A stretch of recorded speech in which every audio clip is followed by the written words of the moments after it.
നിർത്തണ്ട. മോള് കണ്ടോ, വാവച്ചൻ വന്നത് കല്യാണം സെപ്റ്റംബറിൽ നടത്തണമെന്ന് പറയാനാ. തീയതി അവർ നിശ്ചയിച്ചറിയിക്കും.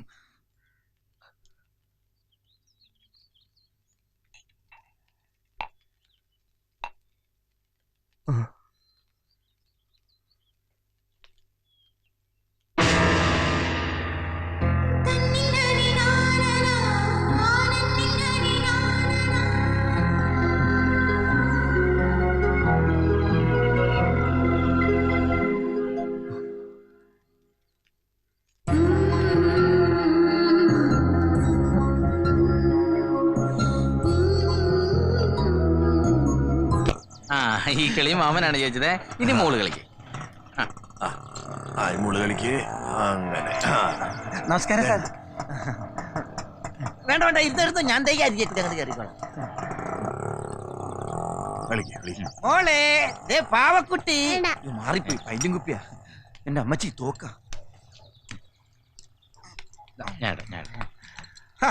ഇതാരാ അളിയനാ? ജോലിക്കും പണിക്കും പോകാതെ ഇങ്ങനെ കറങ്ങി നടന്നോ? എന്തെങ്കിലും ജോലിക്ക് പോടാ. എന്തായി സസ്പെൻഷൻ? ആദ്യം സ്വന്തമായിട്ട് ഒരു ജോലി ഉണ്ടാക്കി, എന്നിട്ട് ആണുങ്ങളെ പോലെ സസ്പെൻഷൻ മേടിക്കട്ടാ, എന്നിട്ട് സംസാരിക്കും. കർത്താവേ സ്തോത്രം. ഞാൻ അങ്ങോട്ട് അകത്തേക്ക്. അയ്യാ, നിങ്ങൾക്ക് മനസാക്ഷി എന്ന് പറയുന്ന ഒരു സാധനം ഉണ്ടോ? ഞങ്ങൾ എവിടെയൊന്നും ഓർക്കാതിരിക്കാൻ യഹോവയോട് പ്രാർത്ഥിച്ചുകൊണ്ടിരിക്കുക. അപ്പോഴാ ഇല്ലാത്ത ഒരാളുടെ പേരും കൂടെ പറഞ്ഞ് അങ്ങനെ നിങ്ങളുടെ സസ്പെൻഷൻ ഇപ്പൊ പിൻവലിക്കണ്ട. നിനക്കല്ലേലും ഞാൻ ജോലിക്ക് തിരിച്ചു കയറണമെന്നോ രക്ഷപ്പെടണമെന്നോ ഇല്ലല്ലോ. കേട്ടവരൊക്കെ പറയുന്നത് ദൈവം തമ്പുരാനായിട്ടൊരു അവസരം കൊണ്ട് തന്നുന്നാ. രൂപ 1 2 അല്ല, 2 ലക്ഷമാ. 2 lakhs. ജോണിച്ചായ, ഒരു കാര്യം ഞാൻ പറഞ്ഞേക്കാം. ഇനി ഈ കാര്യം ഇവിടെ മിണ്ടി പോരുത്. നിങ്ങളുടെ ചോരക്കുണ്ടായത് ഒരു പെങ്കുഞ്ഞ തന്നെ, അത് നിങ്ങൾ മറക്കണ്ട. അയ്യോ കർത്താവ്, ഇവിടെ എന്താ ഈ പറയണത്? നീ എന്താ കാര്യങ്ങൾ മനസ്സിലാക്കാത്തത്? എടി, ഇപ്പൊ ഇതിൽ എന്തോ നഷ്ടമാ നമുക്ക് ഉണ്ടാകാൻ പോണത്, അല്ലെങ്കിൽ ലിസമൊക്കെ ഉണ്ടാകാൻ പോണത്. നീ അതൊക്കെ അവിടെ നിന്ന് വെച്ചേ. 36 പേരുടെ പേര് എന്തായാലും പറയണം. അതിൽ ദിയാന്റെ പേര് കൂടി പറഞ്ഞൂടെ? കർത്താവേ, കല്യാണ പെണ്ണങ്ങ് മെലിഞ്ഞു പോയല്ലോ. ഭക്ഷണം കഴിച്ച് നന്നായിട്ട് സുന്ദരി ആവണോട്ടാ. കല്യാണൊക്കെ അടുത്ത് വരിക. അയ്യോ പാവം. അത് കത്തി മാറ്റി വെക്ക്, ഞാൻ പോയിട്ട് വരാം. ലിസബോൾ ഇവിടെ ഒറ്റയ്ക്ക് ഇരിക്കുകയാണല്ലേ? ജോണിക്കുട്ടിച്ചായൻ ലിസമോളുടെ കാര്യം ഓർത്ത് എന്നും വൈകിട്ട് കുറെ നേരം കരയും. പകല് കരയാൻ ജോണിക്കുട്ടിച്ചായന് നേരില്ലല്ലോ. മോളറിഞ്ഞില്ലേ, ഈ ജോണിച്ചായൻ സസ്പെൻഷനില്ല. മോൾക്ക് ഓർമ്മയുണ്ടോന്ന് അറിയില്ല, ജോണിക്കുട്ടിച്ചായൻ പണ്ട് ഇടുക്കിയിൽ സർക്കസ് കാണാൻ കൊണ്ടുപോയത്, ജംബോ സർക്കസ്. അന്ന് മോള് ബസ്സിൽ വെച്ച് വാള് വെച്ചു, ഛർദിച്ചേ. എന്റെ ഭാര്യയുടെ അനിയത്തിയാണെങ്കിലും ലിസമോൾ എനിക്ക് മൂത്ത മോളെ പോലെയാ. ആ മോൾക്ക് ഈ ഗതി വന്നല്ലോ എന്ന് ഓർക്കുമ്പോ അവന്റെയൊക്കെ തലയിൽ വെള്ളിടി വെട്ടട്ടെ.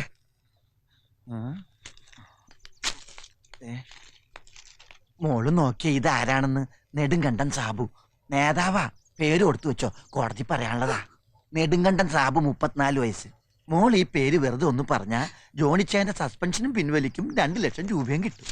പേര് മറക്കണ്ട, നെടുങ്കണ്ടൻ സാബു, 34 വയസ്സ്. ഉദാഹരണത്തിനൊരു അപ്പുക്കുട്ടൻ ഉണ്ടെന്നിരിക്കട്ടെ, അതിന് പകരം നെടുങ്കണ്ടൻ സാബു, 34 വയസ്സ്. മാറ്റി പറയുന്നത് ഒരു പേര്, നമുക്ക് കിട്ടുന്നതോ ഒരു പുതിയ ജീവിതം.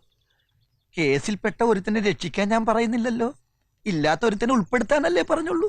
അതുകൊണ്ട് നമുക്കെന്താ ഛേദം? ഇന്നലെയുള്ളോർ ഇന്നിവിടില്ല, ഇനി വരികില്ല. സീനിയോറിറ്റി ഒന്നും വേണ്ട, അവസാനത്തെ പേരായിട്ട് പറഞ്ഞാ മതി. നെടുങ്കണ്ടൻ സാബു, 34 വയസ്സ്. പറയൂലേ?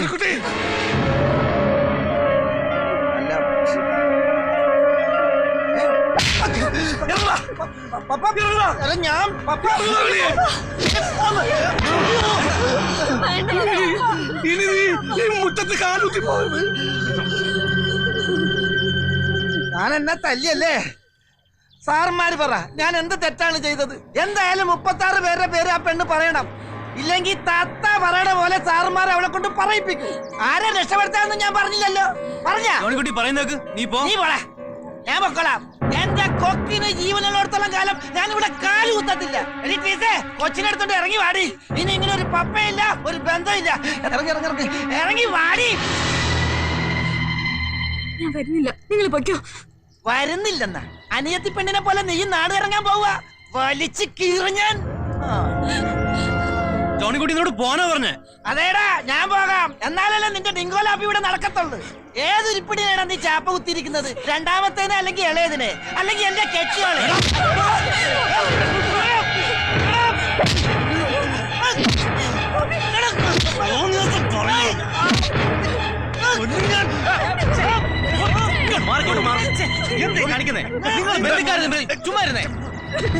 അങ്ങോട്ട് പോയേ.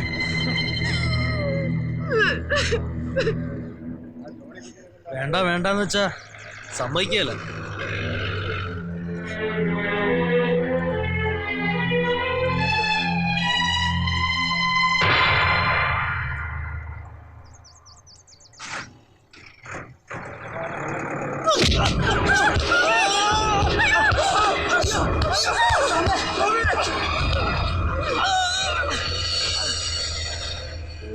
ശ്രീം ക്രീം ക്ലീം തമല തിമല തലപ്പാറ ഭഗവതി ചാത്തന്മാരെ ചാത്തന്മാരെ അപ്പനപ്പൂപ്പന്മാരെ ഓം ശ്രീം ക്രീം. എന്റെ തള്ള നിങ്ങളിത് കൊണ്ട് പോകുന്നുണ്ടോ? നാട്ടുകാർ കാണണ്ട. നാട്ടുകാരറിഞ്ഞ നാണക്കേടുണ്ടാവുന്ന ഒരു തൃപ്പുത്രൻ. എനിക്കറിയാൻ മേലഞ്ഞിട്ട് ചോദിക്കുക, നിന്റെ ആരാ അവര്?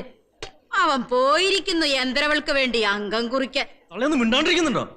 എനിക്ക് തണ്ണുണ്ടടാ. ചാലത്തെ വാസുവിന്റെ മകളാ ഞാൻ. തലപ്പാറ ഭഗവതിയുടെ പുണ്യമുള്ളവള്. ദേവിക അങ്ങനെയൊന്നും പെട്ടെന്ന് മറക്കത്തില്ല. മറക്കുന്ന ചോരയുമല്ല ദേവികയുടേത്.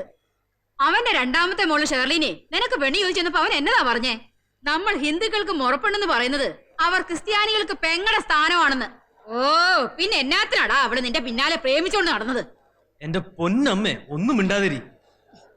എടി കൊച്ച, ഇത് കേട്ട് നീ വിഷമിക്കൊന്നും വേണ്ട കേട്ടോ. പ്രേമാവക്ക് ഇങ്ങോട്ടായിരുന്നു. നിങ്ങളുടെ കല്യാണത്തലേന്ന് ആ പെങ്കൊച്ച് നമ്മുടെ വീട്ടിൽ വന്ന് കരഞ്ഞ കരച്ചില് ഇപ്പോഴും എന്റെ കൺമുമ്പിലുണ്ട്.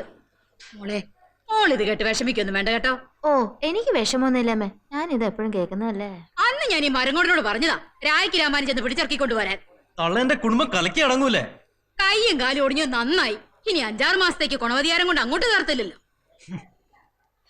നിന്നെ കൊക്കയിലേക്ക് തള്ളിയിട്ടവനെ നേരത്തോട് നേരെ അടുക്കും മുമ്പ് ഞാൻ കാണിച്ചു കൊടുക്കാം.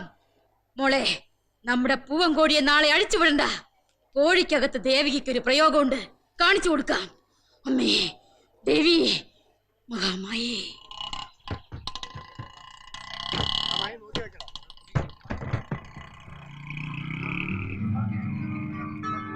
ആ കസേര എടുത്ത് അങ്ങോട്ടും ഇതാ അവിടെ. ആ സാമൂല് വിശേഷങ്ങളൊന്നും സാമൂല് അറിഞ്ഞില്ല അല്ലേ? ഇവിടെ എനിക്ക് നാട്ടിലേക്ക് മാറ്റമായി. വെറും മാറ്റമല്ല, പ്രമോഷനോട് കൂടിയ സ്ഥലം മാറ്റം. എൻ്റെ ഒപ്പം നിന്നതിന് കുഞ്ചറിയ എനിക്ക് തന്ന സമ്മാനം. ഓർഡർ കൈ കിട്ടിയിട്ട് ഒരാഴ്ചയായി. ആരോടും പറയാതെ ചില ശ്രമങ്ങൾ നടത്തി നോക്കി, പറ്റിയില്ല. എരുവഴിയിൽ കാക്കത്തണല് പോലും ഇല്ലാതെ തനിച്ചാക്കിയിട്ട് ഞാൻ പോവുക. പക്ഷേ താൻ തോക്കരുത്. പെൺമക്കളുള്ള മുഴുവൻ അച്ഛന്മാരുടെയും പ്രാർത്ഥന തനിക്കുണ്ടാവും. ഗതികേട് കൊണ്ടാടൂ, ഇല്ലെങ്കിൽ പുല്ലുപോലി ഉദ്യോഗം വലിച്ചെറിഞ്ഞ് തൻ്റെ ഒപ്പം ഞാനും വന്നേനെ. കഷ്ടപ്പാടിന്റെ ഉറക്കമില്ലായ്മയുടെയും കാര്യത്തിൽ നമ്മുടെ കൂടപ്പുറപ്പുകളാ. എണ്ണിച്ചുട്ട അപ്പം പോലെ ശമ്പളം വാങ്ങിക്കുന്ന സർക്കാർ ജീവനക്കാര്. എടോ, മക്കളോട് പറയണം യാത്ര പറയാൻ ശേഖരണങ്ങൾ വരില്ല.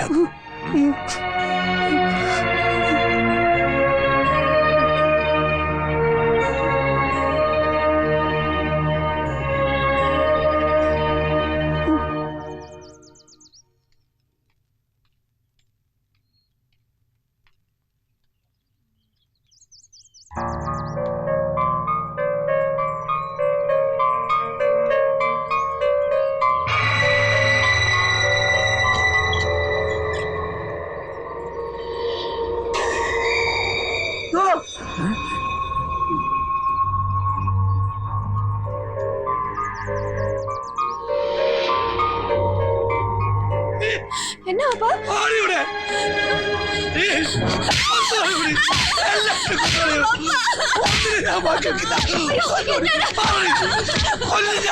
എല്ലാത്തിനെ കൊല്ലും.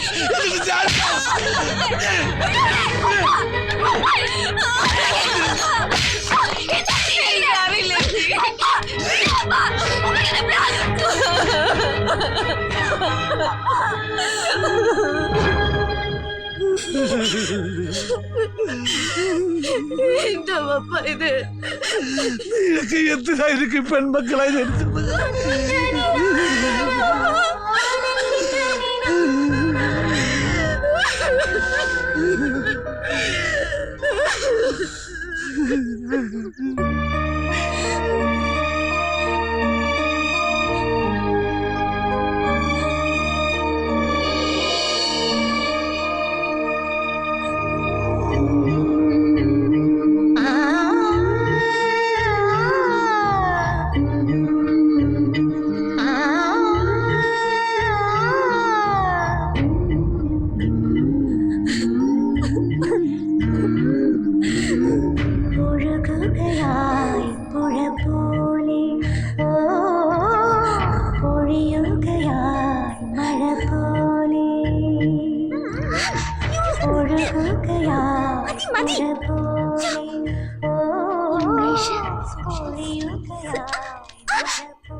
ജടകെട്ടി ചകുരി പോലെ ഇരിക്കുന്നു. ഓ, പറയുന്ന ആളൊരു സുന്ദരി കോത. കുറച്ച് മുടി ഉണ്ടായെന്നുള്ളത് വലിയ കാര്യമൊന്നുമല്ല. മുടി വളരുന്ന തലയ്ക്കകത്തോടെ വല്ലതും കാണണം. നിനക്ക് അകത്ത് പുറത്തൊന്നും ഇല്ലല്ലോ.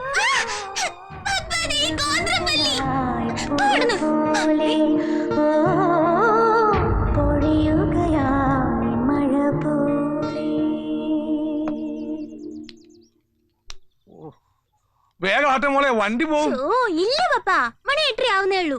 ആഹാ, നീ ഇത് കഴിച്ചില്ലേ? അയ്യോ, എനിക്കത് വേണ്ട. അത് കഴിച്ചാൽ എനിക്ക് ഓക്കാനം വരും. അങ്ങനെ പറഞ്ഞ പറ്റില്ലല്ലോ. ഓർമ്മയ്ക്കും ശക്തിക്കും ചന്ദൂസ് ബ്രഹ്മി. എനിക്ക് വേണ്ട. വേണ്ട പപ്പ, പ്ലീസ്.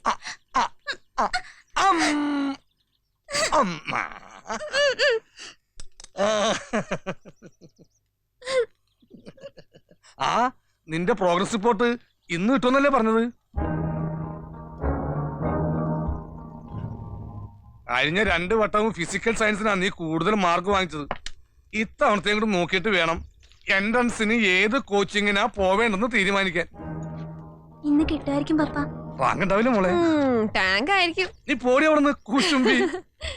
ലിസമോക്ക് ഇത്തവണ ഹൈ ഡിസ്റ്റിങ്ഷൻ ഉണ്ടാവും ഇല്ലേ മോളെ? ഇല്ലെങ്കിൽ മോളുടെ പപ്പനെ പിന്നെ കാണില്ല. ലിസമോക്കറിയില്ലേ, പപ്പ ഈ കഷ്ടപ്പെടുന്നതെല്ലാം ഈ ഒരു പ്രതീക്ഷയല്ല. ആ പ്രതീക്ഷ തെറ്റിയാ പിന്നെ. ഞാൻ പോട്ടെ പപ്പ, ബസ്സിന് സമയായി.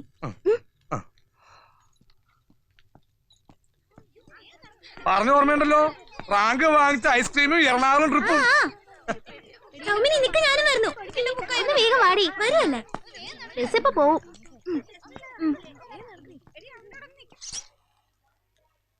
മലയാള നോവലിന്റെ കുലപതികളായ ഒ ചന്തുമേനോന്റെയും CV രാമൻ പിള്ളയുടെയും ഗദ്യത്തെ പറ്റി പറയുമ്പോൾ ഒ ചന്തുമേനോൻ ഒരു തനി മലയാളക്കാരനും CV പ്രൗഢ സംസ്കൃതക്കാരനുമാണെന്ന് ഒഴുക്കനായി പറഞ്ഞു പോകാറുണ്ട്.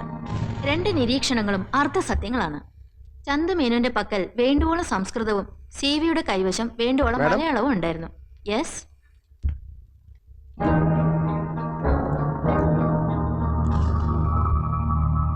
ജിത്തു ഫിലിപ്പ്, ലിസമ സാമുവൽ, 2 പേരും പ്രിൻസിപ്പലിന്റെ ഓഫീസിലേക്ക് ചെല്ലൂ.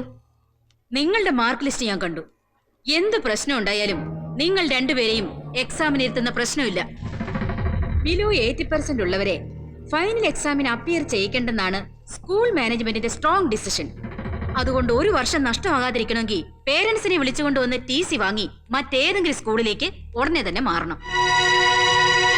കഴിഞ്ഞ 10 വർഷം തുടർച്ചയായി 100% ഡിസ്റ്റിങ്ഷൻ വാങ്ങിക്കുന്ന സ്കൂളാ ഇത്.